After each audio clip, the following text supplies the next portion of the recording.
Сәлеметсіздер ме? Бүгін сіздермен ішек пен асқазандағы құрттар жайлы әңгіме қыламыз. Бұл адам асқазанында, ағзасындағы тіршілік ететін паразиттік құрттар. Әсіресе ішекте пайда болады, ішекте өмір сүреді. Бірақ кейбір түрлері басқа ағзаларға да тарауы мүмкін. Қандай ағзалар деуіңіз мүмкін, мысалға, бауыр, өкпе, сол ағзаларға өтуі мүмкін. Бұл құрттың түрлері көп, паразиттердің түрлері көп. Аскарида бұл ең простой несі, бірақ бұны да зиянсыз деуге болмайды. Тағы да бір айтып өтейін, негізі организмде құрттар болады, бірақ одан көп несінде болса, егер ол болмайды. Мысалға, адам организмде негізі құрттар болуының несі, организмде кейбір нелерді, тәттілерді көп жейміз ғой, көп жеп қоямыз тәттілерді, көп жеген жағдайда осындай нелерде құрттар көбейіп кетеді. Организмде нормальный диета ұстап не алатын болсақ, уже оларды өз-өзімен кетуі мүмкін. Егер құрттар болса, өзі талап қыла береді. Әсіресе балдарда болады бұл. Аскарида, аксиура дегені бар. Аксиура дегені әсіресе балдарда тіс ауырған кезде тісім деп жылайды ғой, сол тісте болады аксиура дегені. Бұл балдарда, үлкендерде болады деп ойламаймын. Негізі үлкендер жүреді ғой, көбінесе зубнойда, дұрыс па? Тісімді алдырамын, тісім құрттапты деп. Сосын эхинокок дегені бар. Эхинокок деген құрт та бар. Білесіздер ма? Бұл эхинокок деген құрт ішке түскен кезінде бауыр мен өкпеде киста туындатады. Әсіресе бұлар ең опасный құрттар. Соның үшін бірінші орында обязательно балдарыңыз жылайды ғой, бай, көтім қышып жатыр, ойбай деп жылайды. Ол негізі білсеңіздер, сразу неғылмастан өздеріңізше аптекаға барып, дәрі-дәрмек алуды тоқтатыңыздар. Оған обязательно қандай құрт, соны біліп алыңыздар. Лямблия ма, аскарида ма, қандай ол. Эхинокок болмасын, эхинокок ең жаман. Жаңағы айтқанымда эхинокок өкпе мен бауырға өтіп, соларды жеп, солармен азықтанады олар, білсеңіздер. Лямблия ол ұсақ паразит, ішектің жұмысын бұзатын құрттар. Обязательно құрты бар болса, үлкен адам болсын, кішкентай бала болсын, сөйлеген кезінде тісін жусын, жумасын, ауыз сасиды, білесіздер ғой, сөйлеген кезінде. Өзіміз айтамыз ғой балдарға, ойбай, тісің жумағансың ма, немене барып тісіңді жуып келсе, ойбай, жудым дейді. Жуған, негізі жуған, бірақ аузы сасиды. Уже нелер, құрттар кәдімгі ішектен жыбырлап келіп, асқазанға не қылады. Кекірген кезіңізде бар ғой, прям сасық иіс шығады ода. Енді соған бір мен сіздерге тағы несін айтайын. Бұның жұғу жолдары обязательно, бұл білесіздер ғой, балдар садикке барған кезде бір-бірінің горшогына отырады. Бір-бірін, оларға бәріне бір-бір горшок беріп қойылмайды ғой ешқашан. Бәрі, анау болды ма, ананың артынша анау.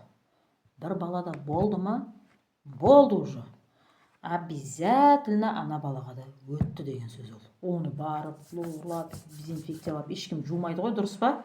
Одан кейін ол тағы да сол бала садиктен өткізіп келді ма, одан кейін үйге барғаннан кейін әпшелері болсын, ағалары болсын, одан кейін інілері болсын, оған да өтті деген сөз. Солай осы сіздің көзіңізге көрінбейді ол. Обязательно гигиена сақтау керек. Егер балаңыз үйде болып, ана горшокты өзіңіз күнделікті жуып отырасыз. Енді болмайды. Садикте ол обязательно болады ондай нәрсе. Тұрмыстық заттар арқылы да өтуі мүмкін. Мысалы, ойыншықтар. Сол садиктен олда. Ластанған су ішу, одан да болады. Бір-бірінің бокалымен де су ішу, одан да болады. мысалға бокалдар бір жерге барғаныңызда анау не қылса қазір жақсы одноразовый нелер қойып қойған ғой барлық жерге, стаканчиктер, дұрыс па?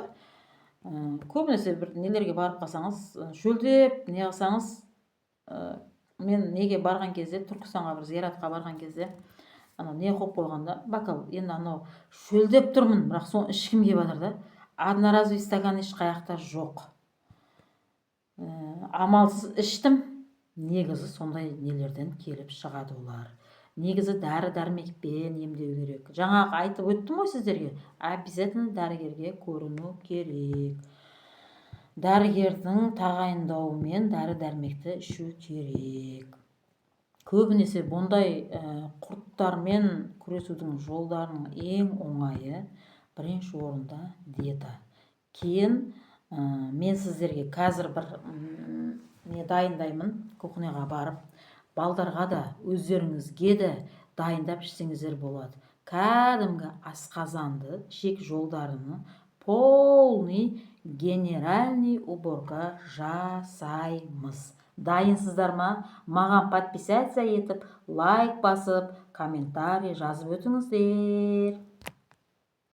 Так, кухняға келдік. Бізге керек болады мед, керек болады бал. Бұл таза бал, таза бұндай дәрі-дәрмекке істеп жатқан кезде обязательно таза бал болу керек.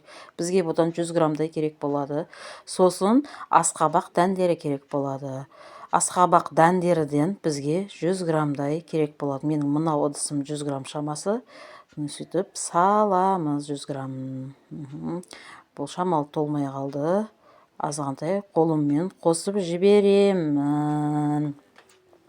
Сосын бізге чеснок керек болады. 7 чеснок керек болады. 7 деп бұны 6. Мына жерде 5, алтыншысы. Менде қазір мына чесногым бар ғой, жаңа чеснок. Жаңа чеснок. Ешқандай құрттамағанда, басқа да қылмаған. Негізі ескі чесноктарда жақсы. Менде магазинге барып алып кел десем, осындай жаңа чеснок алып келіпті.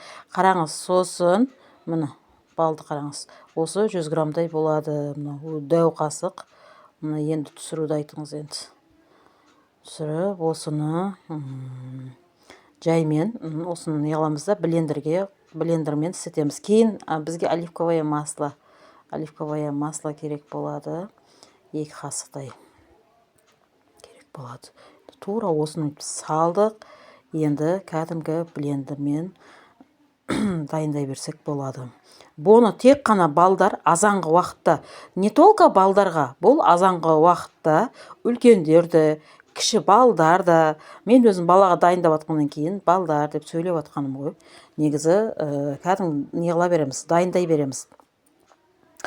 Азанға аш қарынға ішіледі бұл. Бұл қандай дәмін көрсеңіз керемет бұл. Өзімнен қараңыз, дайындап атырмыз. Тура осылай қылып блендерге саламыз әдемлеп. Уже дайындап атырмыз. Айналдырып тастаса әдемлеп. Бұны негізі бар ғой, міне. Көрдіңіз бе, уже дайын болды.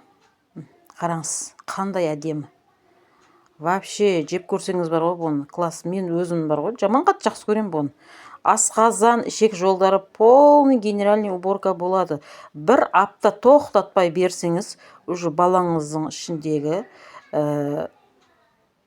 мен өзім берем, баламның ішіндегі ешқандай құрт та қалмайды, асқазанда тазаланады, еще аппетит та ашылады. Сосыншы бұл бойда өсіреді.